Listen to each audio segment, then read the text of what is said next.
Okay, just looking for a chord here.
Okay, as you can see, I've done a little bit of work on this printer.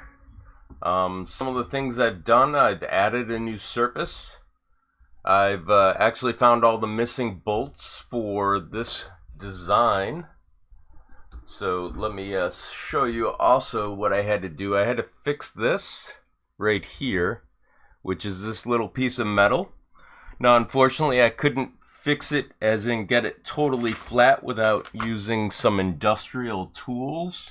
I was able to flatten it to a degree with the actual vise that I own, but that didn't work out super well. So I purchased one for $4 and $10 shipping just to replace this metal with brand new metalwork.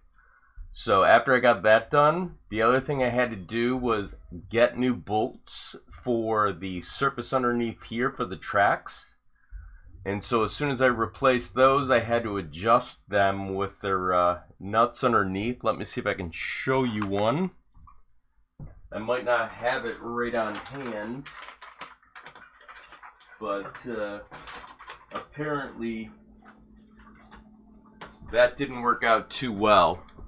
So the other thing I need to do is I need to replace the actual belt for the Y-axis, which is down underneath here, and then tension it. Now it's not perfectly tensioned still, so I may have to loosen these bolts on either side in the front, which I'll show you right now. So I may have to tension this more down here for these two in order to get that working. I'm also probably going to replace this right here with metal. So I might do that right now, I'm not sure. But essentially the plastic part will break eventually. So that's why I may replace this with metal. So you can get those for about $10 online. But what I'm going to do today is just pre-flight checks.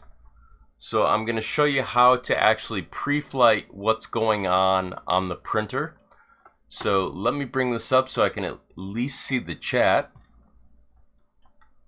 So essentially what I need to do is I need to connect this over here, and I'm going to do this without power initially, so the power supply will be disconnected. And the reason that I'm going to do that with a disconnected power supply being over here is because we can actually run it with our cord right here for just the functionality of the board. So I'm going to plug this in.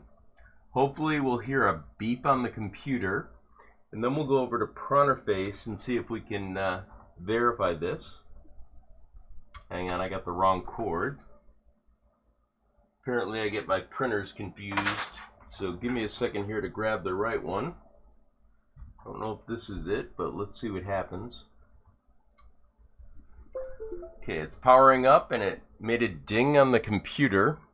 I'll show you the display if I can. It's going to be somewhat washed out. So we'll do this in Printerface. So give me a second to get Printerface up and running here. And then we'll give this a poke and see what happens. So I just need to double check the screen. So give me a second to check to see what I'm doing. Okay, so let's transition over to here. So now you can see this. I'm going to move this over here for now, and I'll show you why in a second. But essentially, we can test the actual heat bed with the heat of our hand. And I believe the sensor is in the near center of the board. So you may see it start to spike or may not, but we'll check that with actual power. But for now, let's check the end stops. So to do that, what we're going to do is first we're going to type M119 in Printerface and press enter. And we're not connected currently, so let's try to connect. So now we're online, so let's do that command again. And you can see they're all open.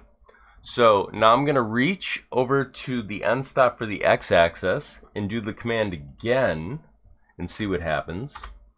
And as you can see, it's triggered, so I'll let it go. I'll press enter again to see if it untriggers. It does.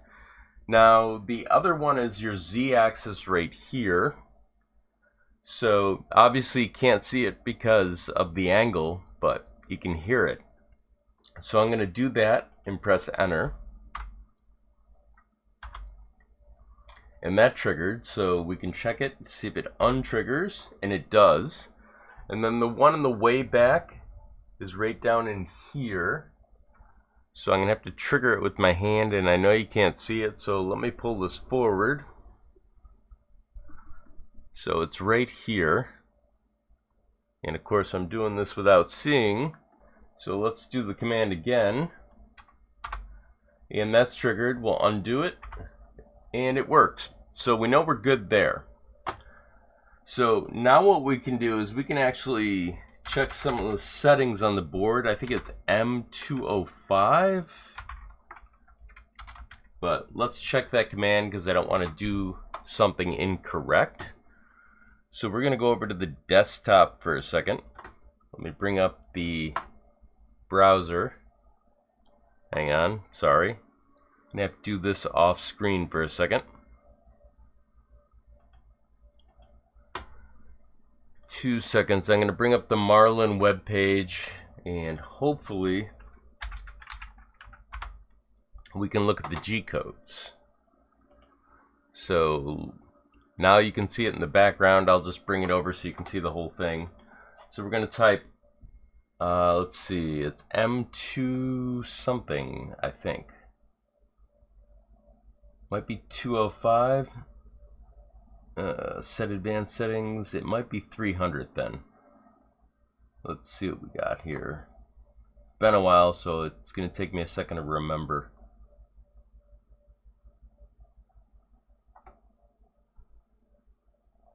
Let's see, factory defaults, report settings, M503.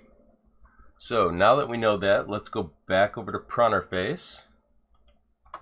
Inside Printerface, we're going to type M503 and enter. And this tells us what our settings are. So as you can see right here, it's got the default settings for your X, Y, Z, and then your extruder. So those are going to be advanced pre-flight checks, but we're just going to check movement for now. Essentially, you're going to have to use a calibration cube and also do a extrusion without the actual connection of your extruder. So let me show you that trick real quick. If we go back over to the camera for a second, here's the extruder.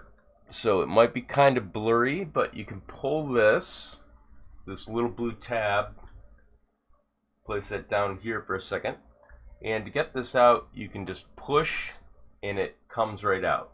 What you're going to do is you're going to feed your material in through this side. It'll come out through here. You'll mark it with a pen. Now I've done a video on this already before. And then you're going to do a cold extrusion, which I don't remember the exact G code for. But let's see if we can find it real quick. So if I were to go back over to the desktop for a second, bring up the browser over here, what you can see is that there's going to be something for cold extrusion. So we could probably try and search on it by saying Control F, cold, and there it is. So this will give you the nomenclature for the command. So essentially, we're going to say that it's a first extruder. So they'll have an example down here where you can set it and the temperature that you can extrude at. So normally your default extrusion is set to like 170. I prefer 200. And the reason is because that's usually where PLA melts at. You may have to set it higher if you're using other materials, which I don't recommend.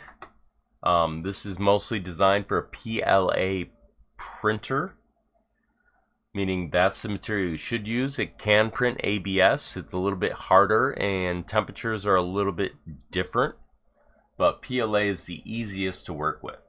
So essentially you can set it for cold extrusion right here, and this will allow you to extrude material through when it's plugged in. So we'll do that in a few moments hopefully, but at least now you know what the command is so that when I forget it you can tell me. But let me check on the actual comments that we might be seeing real quick here. So I need to jump over to the web page for a second. Let me fix the camera. There we go. So the camera's coming back on. It's going to be off for about a second. Unfortunately, I haven't fixed the timeout on it. But it looks like there's almost no questions in the chat, which is perfectly fine. Or at least I don't see any. So what I'm going to do is I'm going to go back over to the actual printer face. And then I'm going to set up the actual configuration for the actual plugged in power. So what I need to do right now is grab a power cord if I don't have one handy. Looks like I do have one handy. So essentially I got to plug in the actual power. So I'm going to make sure that it's off initially. Then I'm going to plug this in. And what we're going to do is we're going to test the actual movements of the printer. Let me just put this back in and see what happens. So hopefully things will home correctly. If they don't, we're going to have to go into Visual Studios and make mods. But in this case, because it's an Ender, I'm probably not going to make changes because the software is already default on it.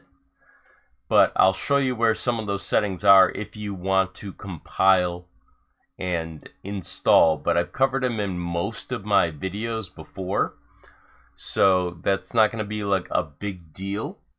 But let me get to configuration.h, set this back up, and then let me go back over to printer face and let me fire up the printer. We're connected, so it should work right out of the gate unless it resets, which it doesn't look like it is. So let me push this back a little, and we're gonna watch basically the x-axis and see if it homes. So I'm gonna press the home button up here and let's see what happens. So it rises up, it moves across, and it homes. So let's try moving it out 100. So we'll click over here. So that's about 100. Let's do it again. I believe it goes to 220 on this printer, so let's see if we can go further. I'm going to hit the 100 and you'll see that it won't go any further. So that setting that you're seeing right now, if I were to pull up the actual configuration, let me pull it here. For the actual surface distance, we're going to search on, I believe it's size of or bed size. So we'll do a Control F. Then we'll say bed size.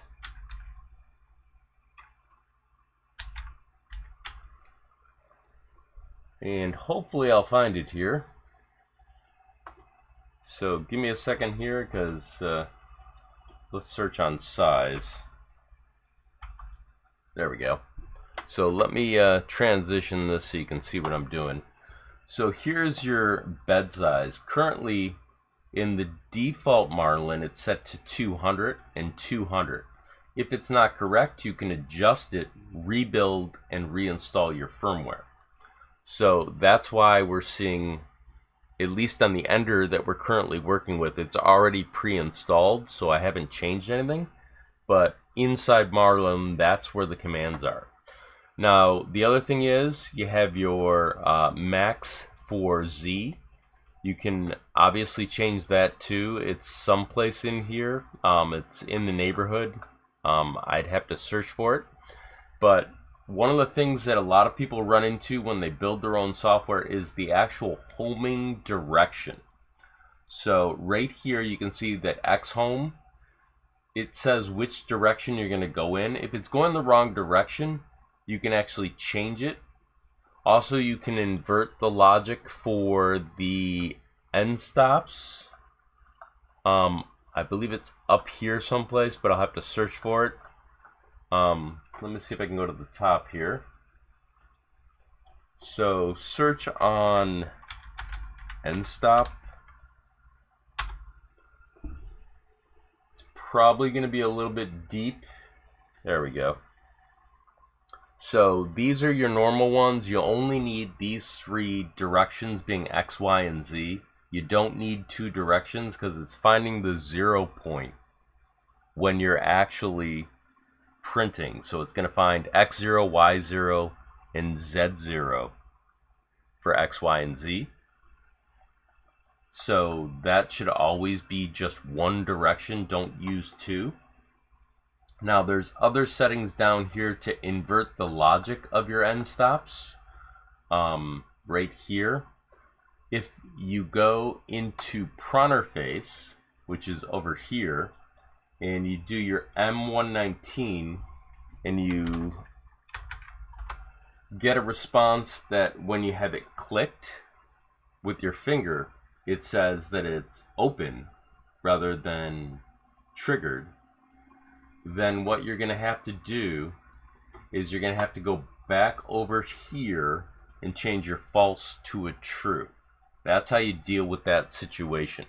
So that's true for each one of these. Currently, I know mine is set up correctly because it has the default firmware for Ender on it.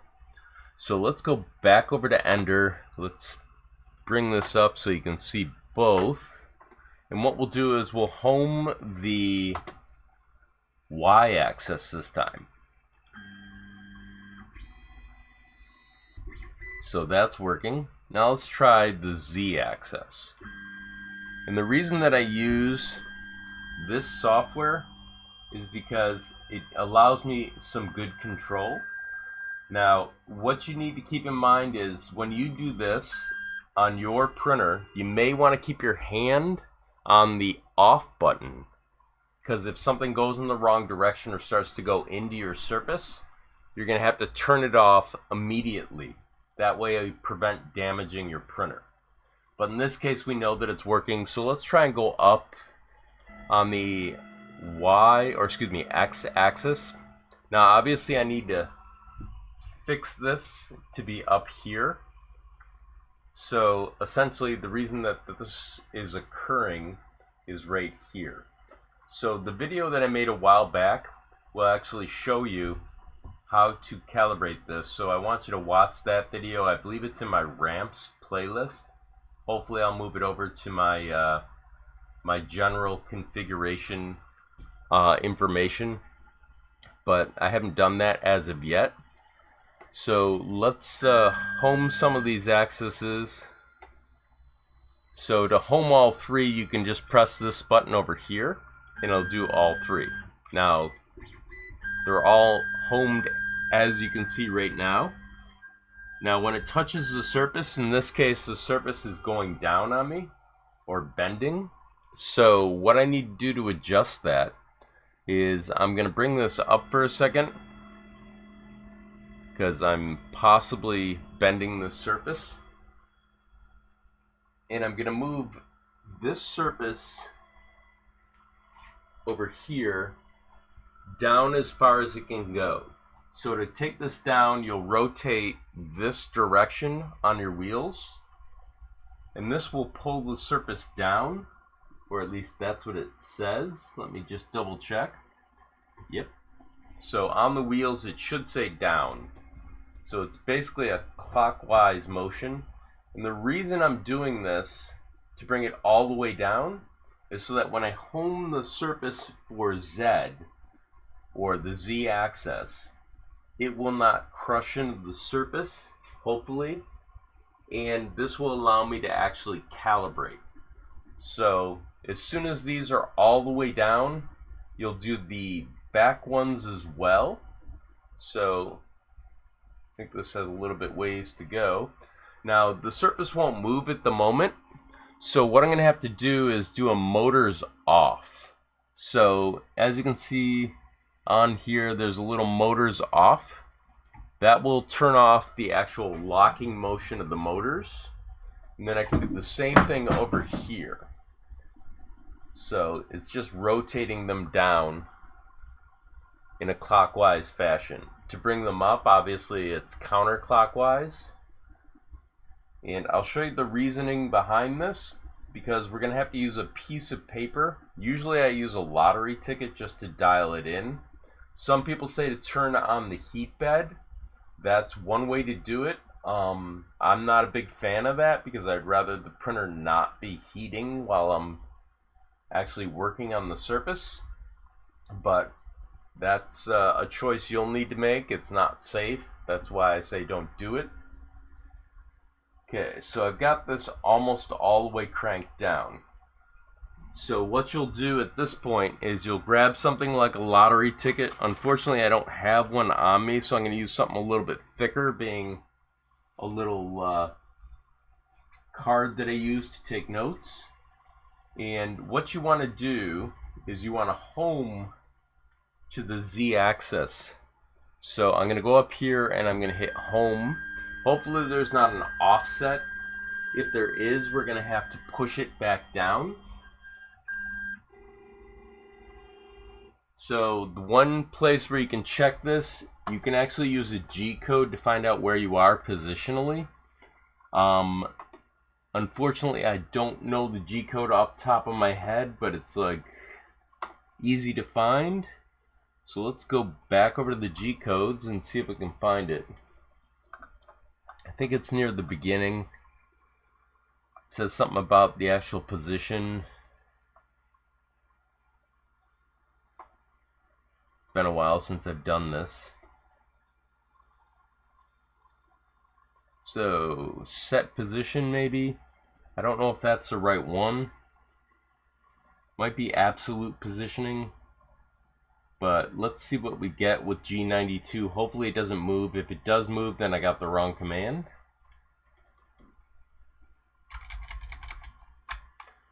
G91. Okay, that's not telling us anything. So let's go back and see what we can find here.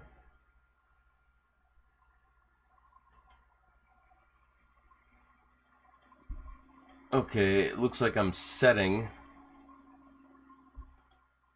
Let's see what we got here. So I might not know the position, but what we can do is we can try a different technique, because I don't remember what the G code is. we can always try and take this down. So this will take us up 10, and this will take us down 10. So essentially, if we want to try and go further, like we did with the y-axis, we can try and go down 10 more, and it doesn't move. So we're at 0. So the trick here is you want to get tension between the print head and the actual paper and the surface underneath. So you're going to crank this up by going counterclockwise until this paper catches on the print head.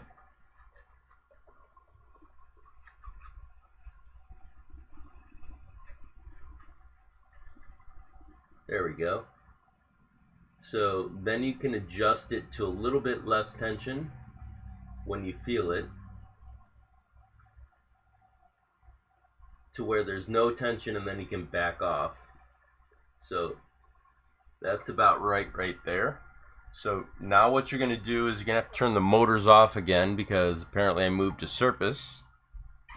You're going to crank this all the way back over, and you're going to get the print head underneath between these two surfaces, hopefully. Let me crank this down some more because apparently it's not low.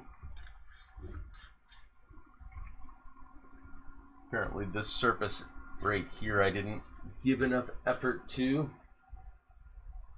So let's see if we can get this right.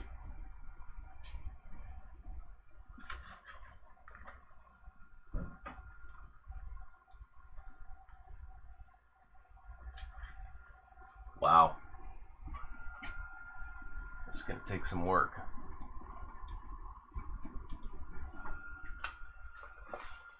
So now that I have it underneath here, finally, there's still too much tension.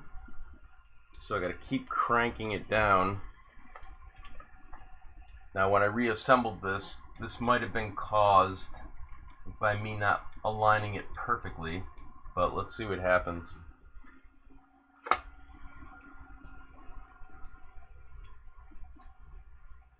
Okay, so this corner is going to be a little high. I'm probably going to have to adjust it, but let's give it another crank or two. That's getting better.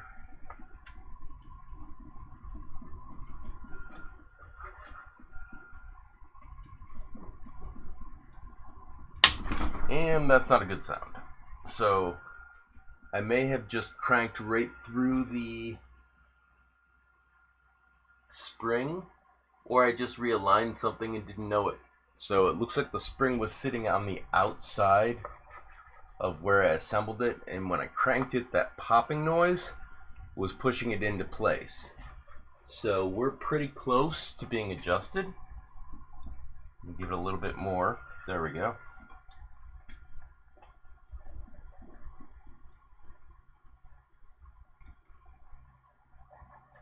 Okay, that's good. Let's do the same thing over here. This side should be real easy. So counterclockwise again until you feel tension. So I'm going the wrong direction.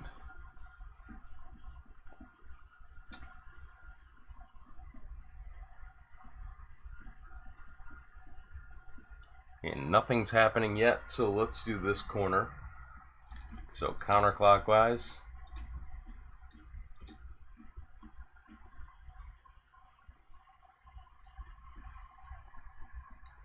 There we go. Just caught, so we're going to turn it back so we get the tension just right.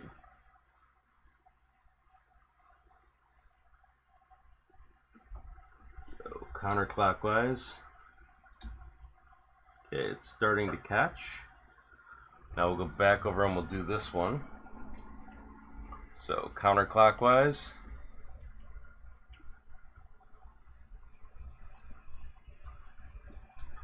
This one might be over tension, so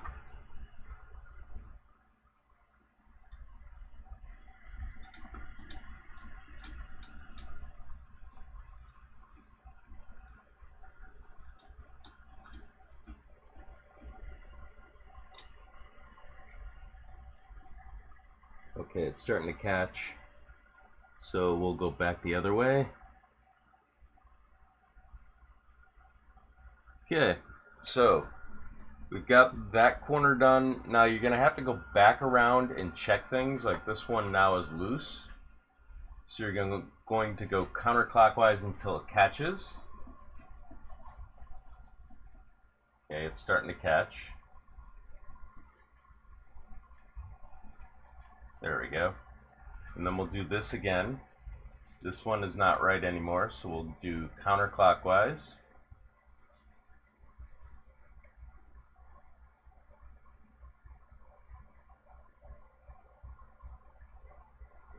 It's starting to catch. Now you'll notice that things moved a lot. Apparently,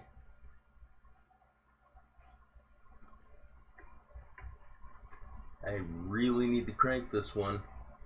I might be tightening it and not knowing it.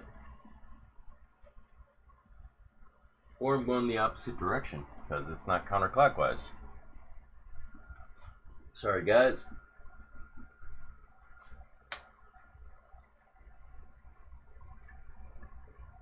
So here we go. Should catch in a second. There we go. So we're good there. Let's go back over to here. That's too tight, so we're gonna do clockwise to tighten, hopefully. Or counterclockwise, sorry. And we'll get some tension there. Then we'll go back over here and do it again. And you'll probably do this a couple of times just to get your surface as close as possible tension wise. Now I'm using a little bit thicker paper here, so, and then you can check in between too and adjust, but usually I start with the corners. This is too tight again, so let's see. I'm going counterclockwise instead of clockwise.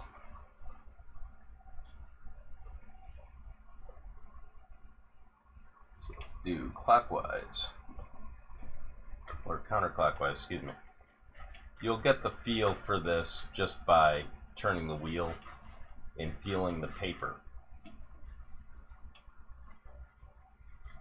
So once that's all set on every corner where you feel tension just right, what you'll do is you'll then do a test print. Of course, now I got to readjust this one.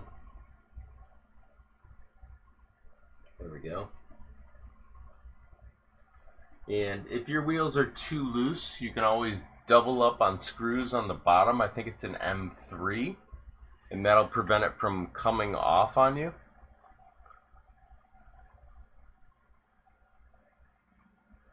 There we go. So essentially, this is what you're going to have to do to get the tension just right on your surface. Now I did make a tutorial earlier today showing how to put this surface on. I'll post that eventually. I do have to do some editing, basically closed captioning in foreign languages for you guys, because I know how much you like that. Usually I don't close caption live streams because unfortunately I talk way too much. So there we go. So that's pretty close. So currently we're not going to do this because there's a video on how to do that in my playlist. So I'm going to put this back in, lock that into place, put the tensioner here, and because we're coming up on time for me to move my car, I'm going to probably have to cut this short, but at least this gives you an idea of how to calibrate your surfaces and pre-flight check everything. Next thing you're going to do is check the heat, and I'll show you how to do that real quick. You can go over to here and you can say don't set the heat bed for a high temperature. First set it to something very low. So in this case, if you do, we'll say 30 degrees Celsius, because everything's in Celsius, you'll see that it peaks up right here with the actual bar. Let me see if I can make that larger. Well, it's hard to see, but you can see that if you do set it slightly higher, like 40 degrees Celsius, you'll see a more dramatic change right here. And what you can do is put your hand on the surface at some of the temperatures and see or feel the heat. If you get up around 50 degrees Celsius, then it gets hot. But right now it's just warm. The same thing is true with this, but I suggest using a thermal way to check it. Don't crank it all the way up. So I'll show you how to do this. Usually I raise it off the surface because I don't want to burn the surface. And you could probably set it to maybe 35 degrees Celsius. That may or may not be safe for your hand. And you can check to see that it's heating. So you basically put your hand down here. But I suggest using a thermistor to verify that it's occurring down here inside your software. Don't use your hand if you don't have to. It's safer that way, and you could also use a electric laser thermometer to check it as well. But as you can see, they're both functioning, or at least I thought they were. But apparently we have an error here where 35 didn't work. So let's see what's going on with that. So I don't think it's the bed, obviously, because we set the hot end for that. So why is it not working, and what can we do about it? So let's try setting it to a higher temperature of maybe 40, maybe 50. But I'm guessing there's a broken thermistor inside here, but let's see what happens. So it does say that 40 seems to work. 35 might be because that's something tripping in the software, but let's see what happens. Let's see if I can make this bigger.